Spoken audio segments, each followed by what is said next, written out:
In the heart of modern Manila, there are still communities surviving on garbage, eating leftovers, and sleeping under makeshift roofs. Yet, in the depths of poverty, hope quietly rises, from the hands of women, the laughter of children, and the unyielding spirit of those who refuse to give up. What's really happening in Happy Land and Sangui, and why should the world stop to listen? Let's find out in this video. Happy Land, where trash becomes the last lifeline. In the heart of Manila, a city known as one of the most modern capitals in Southeast Asia, with its gleaming malls, five-star hotels, and luxury restaurants, there exists a hidden world cloaked in shadows. Happy Land. The name Land of Happiness sounds like a cruel joke against the brutal reality of thousands who survive each day by relying on garbage. Here, life and waste are inextricably intertwined. There's no longer a line between what's edible and what's been discarded. Pag, leftover food scavenged from restaurant bins, hastily rinsed and refried, has become the main source of nourishment. Not everyone is lucky enough to have pag every day. For many families, it's considered a blessing. Children here grow up surrounded by trash, breathing smoke and dust, learning to survive before they learn to read. Every morning, instead of heading to school, they follow their parents to the dumps, scrambling for plastic bags or meat-stained bones. Happy Land is not just the embodiment of poverty, it's the extreme magnification of inequality. Just a few blocks away, people spend hundreds of dollars on a fine dining experience, sipping wine in air-conditioned comfort. Meanwhile, here, a piece of reheated chicken skin is enough to bring joy to an entire day. That contrast doesn't just shock the eyes, it compels us to ask, how can a society truly progress when, alongside the city lights, there are still corners completely forgotten in the dark? Happy Land is a place where people exist rather than live. But in that very existence, resilient, patient, and connected, lies a powerful reminder. Beneath the layers of garbage and poverty, a quiet community heartbeat still pulses. There are still people here who have never given up. If you've ever complained about your lunch being a little bland, try imagining fighting over a chicken bone in a trash heap. But hey, don't just imagine it. Like, share, and drop a comment. Would you dare to try pag just once in your life? Or maybe better leave it to the truly brave ones. Sangui, a forgotten port fading into time. Sangui, a stretch of land by Manila Bay that might seem anonymous today, was once a shimmering maritime gem in the region's sea trade network. Under Spanish colonial rule, it served as a vital hub linking land to sea, where boats docked in droves, goods moved constantly, and fishing communities thrived around vibrant coastal markets. Sangui didn't just live off the sea, it lived for the sea. Fishing was not just a livelihood, but a culture, a memory passed down through generations. But then, like a fracture in the flow of history, Sangui quietly fell behind in the race of progress. Industrial ports rose with modern machinery, shipping routes shifted elsewhere, and global logistics companies pulled out. Sangui was left behind like a living relic. No more ship horns, no more bustling morning markets, just salt-stained brick walls weathered with age, hinting at the ghost of its former glory. As the economy crumbled, many young people left the village. Those who remained, mostly the elderly and women, struggled to hold on. And yet within that silence, Sangui still preserves an undying flame. In its crooked homes, people still celebrate folk festivals, still light candles to honor the sea, still tell their children about the days when fish filled the bay. They believe Sangui will rise again, not through mega projects, but through memory, belief, and human spirit. Sangui is not dead. It's simply lying dormant, waiting to be awakened by the quiet determination of those who never left it behind. Sangui's women, the heart of a community reborn. When the sea yielded no more fish and the men left for jobs in the cities, those who remained in Sangui, mostly women, quietly began writing a new chapter for their community. No longer confined to kitchens or fields, they stepped out, took on the role of primary earners, and more importantly, they became architects of hope. It started with small things, growing organic vegetables, raising chickens, preserving fish the traditional way to feed their families. But from there, they formed groups, shared knowledge, created small-scale, controlled production chains, and gradually built a local economy, not only sustaining livelihoods, but also preserving identity. What matters is that they didn't do this alone, but through mutual support, a network of women bound not by contracts, but by trust. Going further, many of them boldly combined agriculture with community-based tourism. Visitors now come to Sangui not just to see the sea, but to live alongside the people, cooking kinilaw, listening to village tales, and experiencing something rare, unfiltered authenticity. These women, once seen as followers, have now become leaders, keepers of memory, and pioneers of a future path. They run volunteer classes, keep the village school going, teach each other new skills, and even though they are neither politicians nor business moguls, they push the community forward, day by day. In a world spinning madly in the name of modernization, they are a reminder that the most profound progress doesn't make noise. It begins with quiet perseverance, with a silent love for the land they belong to. When food replaces school. No image better captures social injustice than a child forced to choose between a meal and a classroom. In places like Happy Land or Sangui, this isn't a dramatized scenario, it's daily reality. When a family's entire income barely covers rice, then books, uniforms, and school fees suddenly become luxuries. Education, something that should be universal, becomes reserved only for those who can afford it. It's not uncommon for children to drop out early to sell snacks on the street, look after younger siblings, or help their mothers haul water for hire. Some as young as 9 already worry about putting food on the table. Some mothers skip meals just to save enough for their child to attend school. And many parents with heavy hearts are forced to let their children quit, not out of neglect, but because there is no other way. Yet amid this hardship, a flicker of light remains. The spirit of bayanihan, a deeply rooted Filipino cultural value, continues to shine. Neighbors help each other with cans of rice and spare notebooks. Churches open free learning centers. Village teachers go door to door, urging parents to let their kids return to class.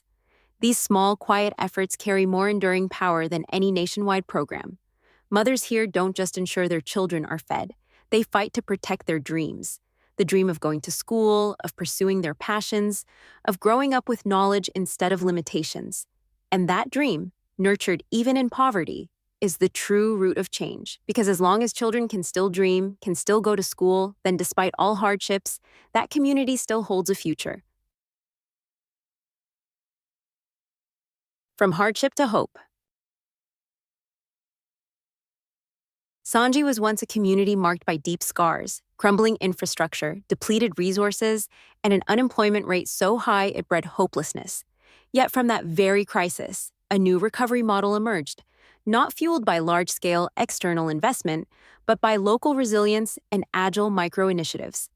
Microfinance, small loans requiring no collateral, is opening doors for hundreds of families who've never had access to banks. Thanks to this, a mother can open a sari-sari store, a father can buy tools to start woodworking, and a group of youth can invest in small-scale organic farming or livestock projects. It's not just financial support, it's empowerment, a way to restore long-lost confidence and self-belief. Many initiatives also incorporate vocational training and entrepreneurial thinking, equipping people with skills and helping them design business plans tailored to local conditions. Some pioneering models even introduce ideas like solar power usage, organic compost production, or recycled handicrafts, not only generating jobs, but aligning with environmental values and sustainability. Most importantly, these programs don't just aim to help people earn a living, they help restore dignity. When people no longer see themselves as society's burden, but as part of the solution, they gain back their place in the world. From these small roots, a circular, eco-friendly, community-driven economy is being quietly cultivated, resilient and full of potential.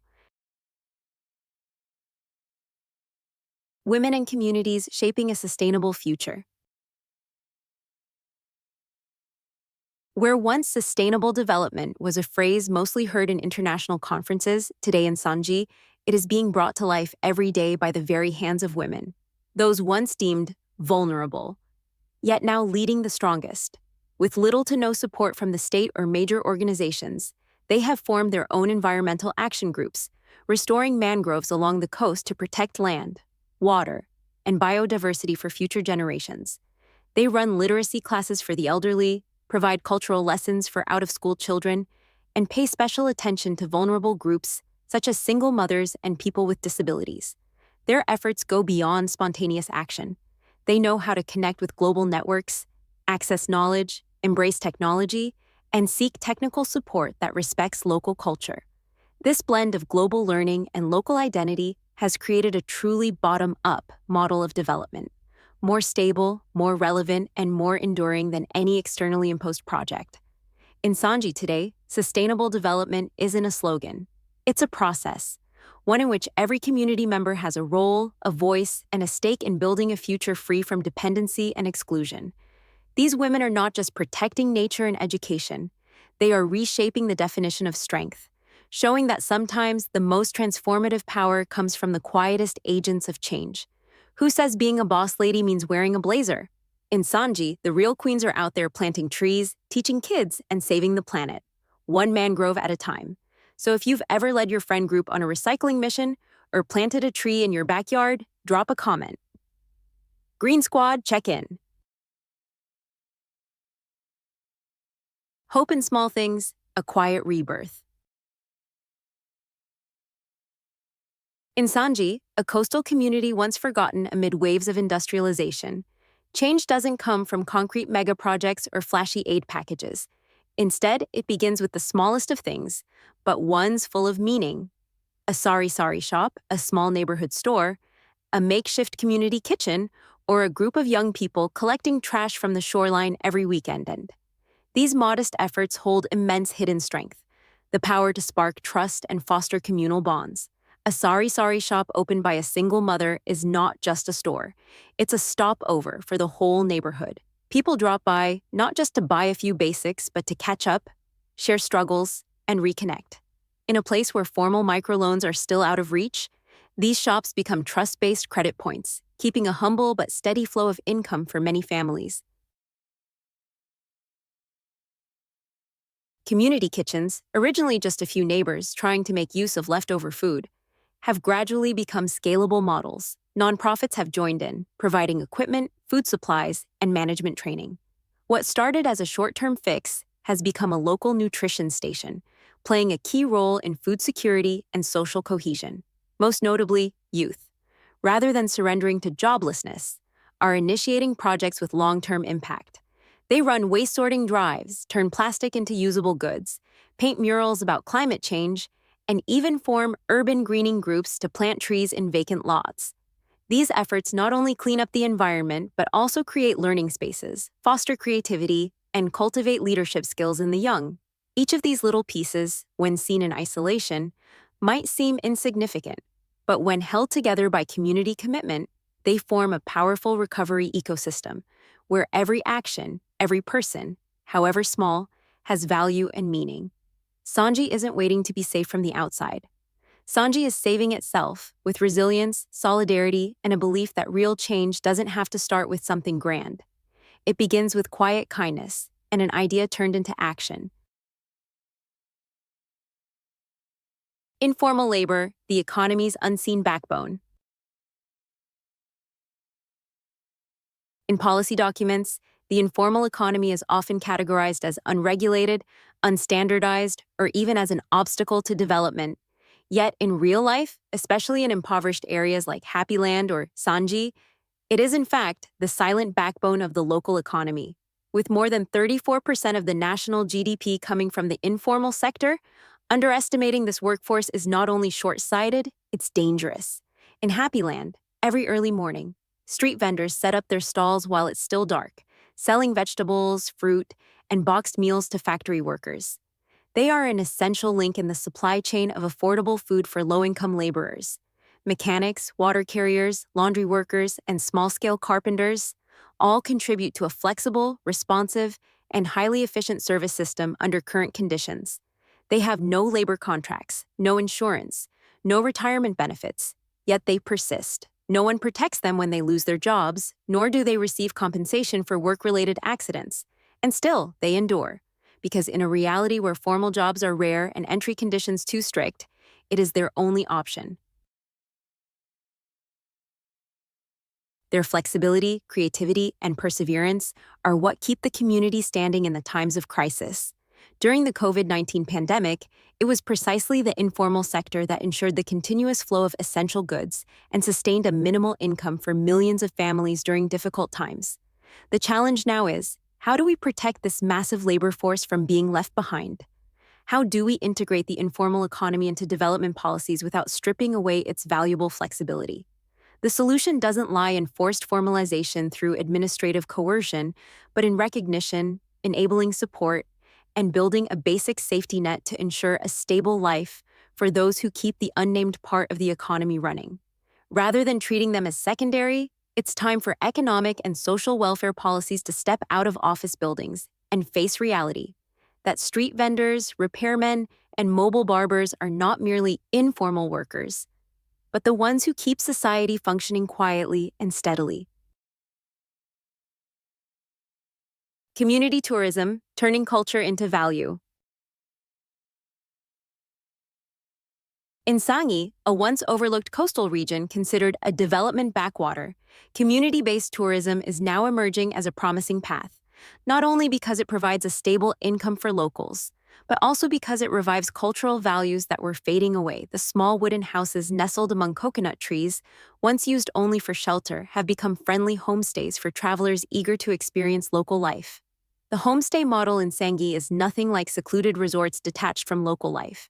Here, tourists aren't just observers, they become part of the community, shopping at local markets, cooking meals with the host family, joining village festivals, and hearing stories from elders who once fished the sea to first-grade kids just learning their ABCs. In this genuine sharing, visitors don't just find entertainment. They're educated, emotionally moved, and given access to a living culture no travel guide can convey. Community-based tourism in Sangui is also a way to preserve identity across generations. When young people see travelers from afar appreciating traditional dishes and old customs, they begin to view their heritage with pride. This helps rebuild a positive relationship between past, present, and future, where culture is no longer a burden of history, but a valuable asset that can enrich and uplift the entire community. Thus, community-based tourism is not just a service industry, it's a long-term development strategy, a way for a once-forgotten place to tell its story, not through numbers or reports, but through heartfelt experiences that resonate deeply. Teachers as beacons of light. When talking about social change, people often mention large-scale programs and massive investments. But in places like Sangui or Happy Land, the most profound changes begin with anonymous individuals, village teachers, neighborhood leaders, or volunteers from small organizations. They don't have billion-dollar budgets or media strategies, but they possess something even more valuable: unwavering faith in people. Amid classrooms made from tin and scrap wood, where children sit on plastic stools and write on cracked chalkboards, these teachers continue to teach with tireless dedication. They know their students live in hardship, yet they never lower their expectations. On the contrary, they quietly instill into every lesson the belief that education is the only key to breaking the cycle of poverty. Many teachers even spend their own money on notebooks, run night classes for children who work during the day, and go door to door persuading parents to let their kids stay in school. This is not just a job, it is a calling, and their steadfast presence has become a source of inspiration for an entire generation. Their success isn't measured by test scores, but by preserved dreams, children who stay in school, and grown adults who later return to carry on the mission of sparking hope. They are living proof that, even in the darkest shadows of injustice and poverty, there are small lights, and if those lights shine long enough, they can illuminate an entire community. Bayanihan, the unseen thread that holds us together. In the Philippines, Bayanihan is not just a cultural concept. It's the very principle that keeps communities alive. It is a spirit of solidarity that doesn't wait for instructions or contracts but arises from the heart, where every individual feels responsible for others, even when they themselves are living in scarcity. In Sanji, when a storm tears off a family's roof, neighbors don't ask, "Who's going to help?" They simply ask, "When do we start fixing it?" From young people carrying materials to elders cooking meals, Everyone chips in, not for payment, but because they understand that tomorrow they might be the ones in need. Bayanihan is also reflected in how communities share school supplies for children, run communal kitchens, and even share rare job opportunities. These small acts are the backbone of social resilience, a foundation that neither policy nor money can replicate. In a world increasingly fractured by individualism, competition, and material pressure, Bayanihan reminds us that society is not held together by rules alone, but by compassion. It is not just a Filipino value, it is a model for humanity, showing that in our hardest moments, what saves us is one another. Youth empowerment, a catalyst for change. No society can truly advance if its youth are forgotten. In impoverished areas like Sangui, where resources are scarce and educational opportunities are thin, investing in children is not just a moral obligation, it's a matter of survival. And something remarkable is happening. The very children once seen as a burden are now becoming changemakers. Through scholarships, experiential learning programs, and support from both domestic and international sources, more young people are gaining access to holistic education. They are learning not just to pass exams, but to understand the world, analyze problems, and, most importantly, realize they can be part of the solution. Environmental campaigns, education initiatives, and youth networks for community development are blooming, powered by the young themselves. Empowering the youth doesn't stop at sending them to school. It's about giving them a voice, a chance to lead, to make mistakes, and to grow. That requires a system of trust, patience, and encouragement, not only from governments or NGOs, but from the entire community. Today, when people see a group of Sangui students running a waste collection campaign or a girl from Happy Land speaking on child rights at an international forum, they no longer question the power of this generation, because they are the hope, not of tomorrow, but of today, right now. Mobile healthcare, medicine without borders. In remote communities like Sangui, or the mountainous regions across the Philippines, where the nearest health center can be dozens of kilometers away over difficult terrain, accessing basic healthcare used to be nearly impossible. Geographic, transportation, and infrastructure barriers left millions behind in the national health system. But mobile healthcare units, specially equipped vehicles with medical tools, supplies, and dedicated health workers, are gradually turning the tide. These mobile clinics, like moving hospitals, wind through narrow paths and dirt roads to reach the heart of communities. They offer not just basic care like checkups, medicine distribution, and blood pressure monitoring, but also provide routine vaccinations, prenatal checkups, postpartum care, and urgent intervention for chronic illnesses. In areas with high infant mortality and malnutrition, these mobile units are nothing short of a lifeline for the next generation. Even more importantly, these healthcare trucks deliver more than medicine. They bring knowledge and awareness. Health workers conduct sessions on hygiene, nutrition, childcare, and disease prevention, things that may seem simple but profoundly shift how communities approach their own health. In a world where healthcare inequality remains a global challenge, mobile medicine is not just a temporary fix. It is a symbol of equity, a reminder that the right to health should not depend on a zip code. And as long as those wheels keep turning, more lives will be saved, and more communities will rediscover hope in a healthier future. Doctors pulling up like Grab drivers, vaccines with zero wait time, and free meds on delivery? That's Sanji for you. Meanwhile, I get a headache and just assume Mercury's in retrograde. If your health plan is ginger tea plus good vibes, drop a comment. One ticket on the health truck, please. From shelters to homes. In many impoverished areas, a house isn't a safe haven. It's merely a temporary shield from sun and rain. Makeshift shelters built from plastic tarps, scrap wood, or rusted metal sheets are not only vulnerable to natural disasters, but also leave millions, especially women, children, and the elderly, living in a state of constant insecurity and vulnerability. Yet emerging models of community housing built with local materials, as seen in Pakistan, Senegal, and now spreading to low-income areas in the Philippines, are offering a more humane and sustainable way forward. Rather than waiting for large-scale housing projects that are often costly and inflexible, People are being empowered to build their own homes, with technical support from nonprofit organizations and local authorities. The materials used are readily available: compressed earth, bamboo, laminated bamboo, traditional mortar, dried straw. These are not only cost-effective but also help preserve local architecture and reduce environmental impact.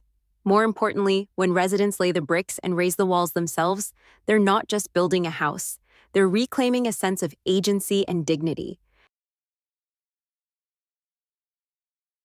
Beyond improving living conditions, this model helps rebuild community bonds. Each home is not constructed by one person, but by neighbors, relatives, and friends working side by side.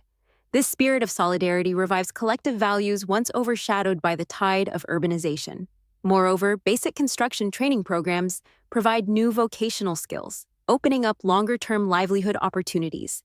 From fragile huts to sturdy homes, from walls raised by local hands to the preservation of tangible cultural heritage, community housing initiatives have shown that a home can be the starting point for a journey of autonomy, resilience, and renewed hope. When shelter is no longer makeshift but becomes a true sanctuary, people don't just survive, they begin to truly live. From trash to triumph, from silence to strength, Sanji and Happyland prove that real change starts small but grows loud. So tell us, would you try Pag, join a mangrove mission, or stay in a Sanji homestay? Comment below. What inspired you most?